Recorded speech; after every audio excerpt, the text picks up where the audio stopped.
です。今日はお休みなんでちょっと船橋のララポートに来たんですけど、まずは好きなラーメン腹ごしらえですね。こちら、はい蒙古タンメン中本さん。千葉にないんでね、船橋に来たら寄るんですけど、久しぶりに食べたいと思います。い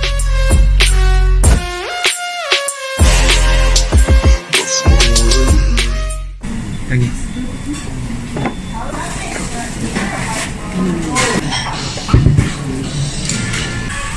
完食美味しかったです。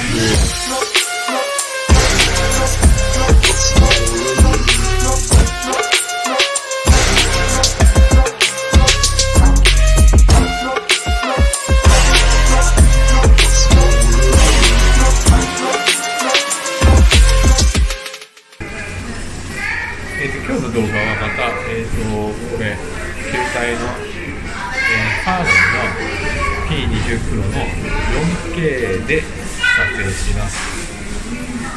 こう前回の1080と比べてどうですかね、違いがありますかね。綺麗に映ってるといいんですが、いかがでしょうか。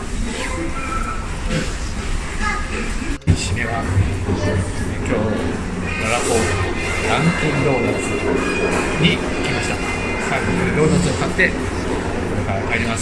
今日ララポートはなんか花火大会みたいですごい人がいっぱいでした。すごいたくさんの人。